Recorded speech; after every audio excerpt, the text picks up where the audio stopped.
ಶ್ರೀಗುರುಭ್ಯೋ ನಮಃ. ಹರಿ ಓಂ. ನಾರಾಯಣಾಯ ಪರಿಪೂರ್ಣಗುಣಾರ್ಣಮಾಯ ವಿಶ್ವೋದಯಸ್ಥಿತಿಲಯೋನ್ನಿಯತಿಪ್ರದಾಯ ಜ್ಞಾನಪ್ರದಾಯ ವಿಬುಧಾಸುರಸೌಖ್ಯದುಃಖಸತ್ಕಾರಣಾಯ ವಿತತಾಯ ನಮೋ ನಮಸ್ತೆ. ಧರ್ಮವಿಜ್ಞಾನವೈರಾಗ್ಯಪರಮೈಶ್ವರ್ಯಶಾಲಿನಃ ಆನಂದತೀರ್ಥಭಗವತ್ಪಾದಾನ್ ವಂದೇ ನಿರಂತರಂ.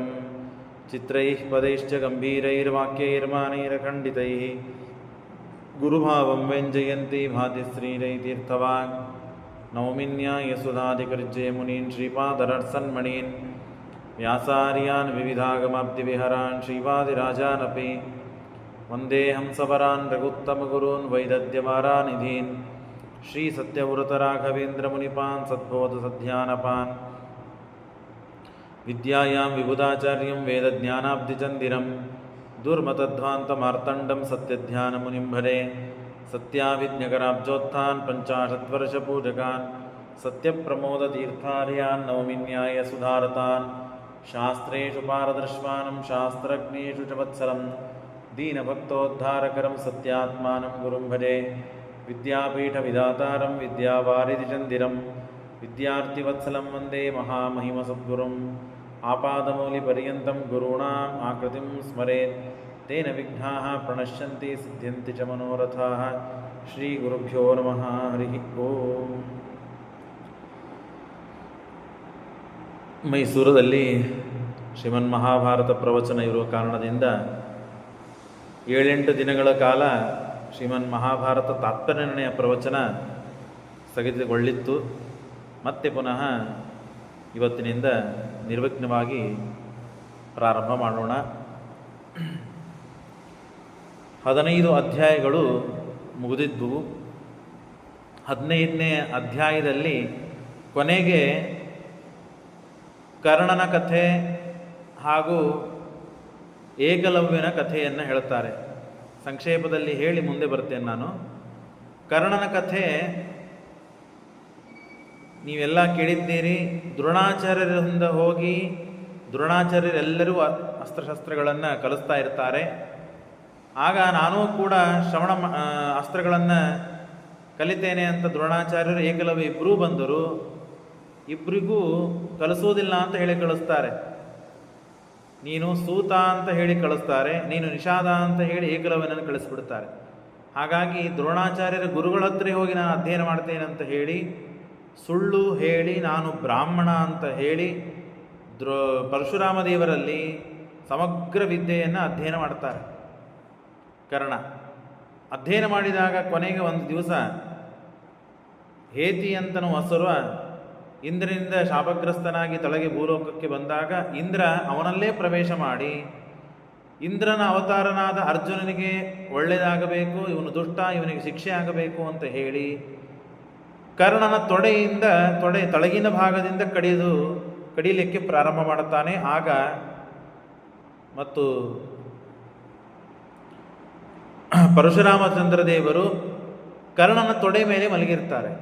ಹೇಗಿದೆ ನೋಡ್ರಿ ಎಲ್ಲ ನಾಟಕ. ಪರಮಾತ್ಮನಿಗೆ ಯಾವ ನಿದ್ರಾದಿಗಳು ಇಲ್ಲ. ಆದರೂ ಆ ಕರ್ಣನ ಒಂದು ವ್ಯವಸ್ಥೆ ಮಾಡಬೇಕು ಅನ್ನೋ ಸಲುವಾಗಿ ತಳಗಿನ ಭಾಗದಿಂದ ಮೇಲಿನ ಭಾಗದವರೆಗೆ ತೊಡೆಯನ್ನು ಕಡಿತಾ ಒಂದು ತೂತನ್ನು ಮಾಡಿಕೊಂಡು ಮೇಲೆ ಹಾರಿಕೊಂಡು ಹೋಗ್ಬಿಡ್ತು. ಅಷ್ಟು ರಕ್ತ ಸುರಿತಾ ಇದ್ದಾಗಲೂ ಕರ್ಣ ತಾನು ಏನೂ ವಿಕಾರ ತೋರಿಸಲಿಲ್ಲ. ಆಗ ರಕ್ತ ಹೋಗಿ ಪರಶುರಾಮ ದೇವರ ಬೆನ್ನಿಗೆ ಬಡಿದಾಗ ಎಚ್ಚತ್ತಂತೆ ನಾಟಕ ಮಾಡುತ್ತಾರೆ ದೇವರು. ಏನಪ್ಪ ನೀನು ಇಷ್ಟು ರಕ್ತ ಹರಿದರೂ ಹೇಗೆ ಸಹನೆ ಮಾಡಿಕೊಂಡಿ? ಬ್ರಾಹ್ಮಣನಿಗಿಷ್ಟು ಶಕ್ತಿ ಇರುವುದಿಲ್ಲ, ಅವನಿಗಿಷ್ಟು ವೇದನೆ ಕಷ್ಟವನ್ನು ಸಹನ ಮಾಡುವ ಸಾಧ್ಯತೆ ಇರೋದಿಲ್ಲ ಅವನಿಗೆ. ನೀನು ಯಾರು ನಿಜವಾಗಿ ಹೇಳು ಅಂತಂದಾಗ ಆಗ ಹೇಳ್ತಾನೆ, ನಾನು ಸೂತನ ಮಗ, ನಾನು ನಿಮ್ಮ ಹತ್ರ ಅಭ್ಯಾಸ ಮಾಡಬೇಕು, ಶಸ್ತ್ರಗಳನ್ನು ಕಲಿಬೇಕು ಅಂತ ಸುಳ್ಳು ಹೇಳಿದ್ದೇನೆ ಸ್ವಾಮಿ ಅಂತಂದಾಗ ಆಗ ಪರಶುರಾಮ ದೇವರು ಶಾಪ ಕೊಡ್ತಾರೆ. ನೀನು ಕಲಿತ ಎಲ್ಲ ಅಸ್ತ್ರಶಸ್ತ್ರಗಳು ನನ್ನಿಂದ ಏನು ವಿದ್ಯೆ ಕಲ್ತೀಯೋ ಎಲ್ಲ ಮರ್ತು ಹೋಗಲಿ ನಿನಗೆ. ಆದರೆ ಭಕ್ತಿಯಿಂದ ಹೇಗಿದೆ ನೋಡ್ರಿ, ಭಕ್ತಿಯಿಂದ ಸೇವೆ ಮಾಡಿದ್ದಕ್ಕಾಗಿ ಎಲ್ಲ ದುಷ್ಟರನ್ನು ಎಲ್ಲ ನಿನ್ನ ಶತ್ರುಗಳನ್ನು ನೀನು ಗೆಲ್ತಿ, ಜಯಶಾಲಿ ಆಗ್ತಿ.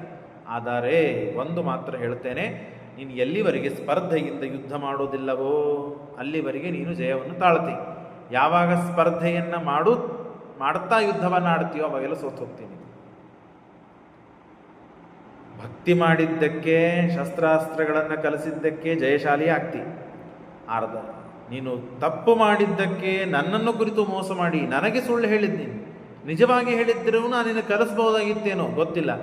ನೀನು ಸುಳ್ಳಾಗಿ ವಿದ್ಯೆಯನ್ನು ಕಲಿತು ನನಗೆ ಸುಳ್ಳು ಮೋಸವನ್ನು ಮಾಡಿ ನೀನು ವಿದ್ಯೆ ಕಲಿತಿದ್ದಕ್ಕೆ ನಿನಗೆ ಈ ಶಾಪ ಅಂತ ಕರ್ಣನ ಪ್ರಸಂಗವನ್ನು ನಾವು ಕೇಳ್ತೇವೆ.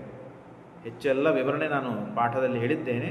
ಸ್ವಲ್ಪ ಸಂಪರ್ಕ ಅದಕ್ಕೆ ಸ್ಪರ್ಶ ಮಾಡಿ ಮುಂದೆ ಪಾಠಕ್ಕೆ ಬರ್ತೇನೆ. ಹಾಗೇನೆ ಏಕಲವ್ಯ ಒಂದು ದಿನ ಪಾಂಡವರೆಲ್ಲ ಸೇರಿ ಮತ್ತೆ ವನದಲ್ಲಿ ಸಂಚಾರ ಮಾಡಲು ಬರ್ತಾರೆ. ಆಗ ಮುಂದೆ ನಾಯಿಗಳು ಬೊಗಳ್ತಾ ಹೊರಟಿರ್ತದೆ.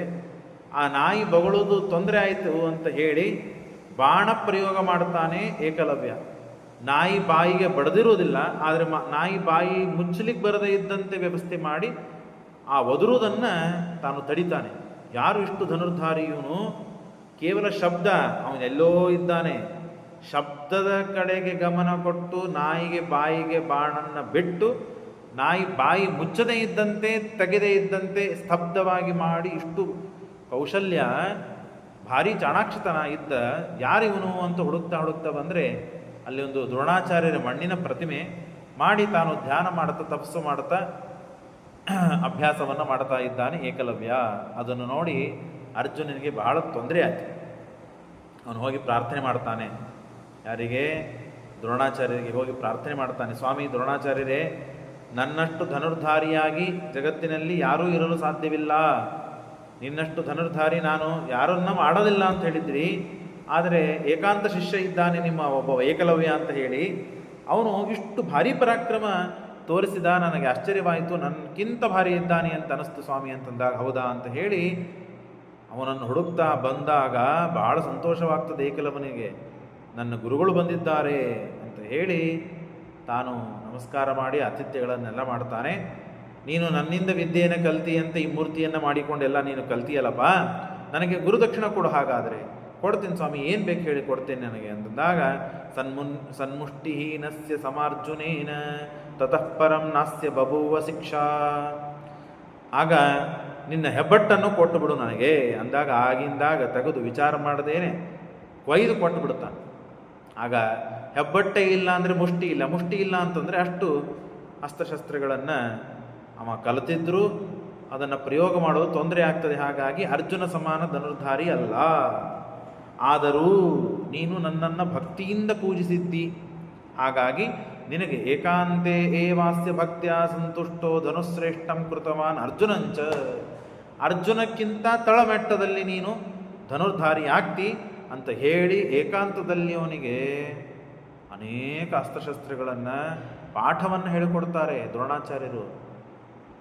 ಅರ್ಜುನನಿಗೆ ಮಾತು ಕೊಟ್ಟೀನಿ ಅಂತ ಅರ್ಜುನನಿಗೆ ಉತ್ತಮ ಧನುರ್ಧಾರಿ, ಅವನ ತಳಮಟ್ಟದಲ್ಲಿ ಧನುರ್ಧಾರಿ ಅಂದರೆ ನೀನೇ ಅಂತ ಹೇಳಿ ಅವನಿಗೆ ಅನುಗ್ರಹ ಮಾಡ್ತಾರೆ ದ್ರೋಣಾಚಾರ್ಯರು. ಇಷ್ಟು ಕಥೆಯನ್ನು ನೀವು ಕೇಳಿದ್ದೀರಿ ಪಾಠದಲ್ಲಿ. ಬಹಳ ದಿನ ಆಗಿತ್ತು ಅಂತ ಹೇಳಿ ಅದು ಲಿಂಕ್ ಸಿಗಲಿಕ್ಕೆ ಮತ್ತೆ ಇಲ್ಲಿ ತನಕ ನಾನು ಅನುವಾದ ಮಾಡಿ ಇನ್ನು ನಡೆದ ಪಾಠ 16ನೇ ಸರ್ಗ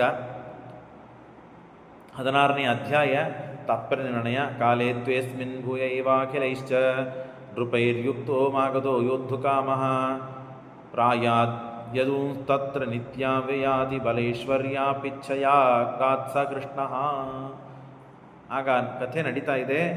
ಆಗ ಮತ್ತೆ ಪುನಃ ಜರಾಸಂಧ ತನ್ನ ಸೈನ್ಯವನ್ನು ತೆಗೆದುಕೊಂಡು ಬಂದು ಮತ್ತೆ ಯುದ್ಧಕ್ಕಾಗಿ ಬಂದಿದ್ದಾನೆ.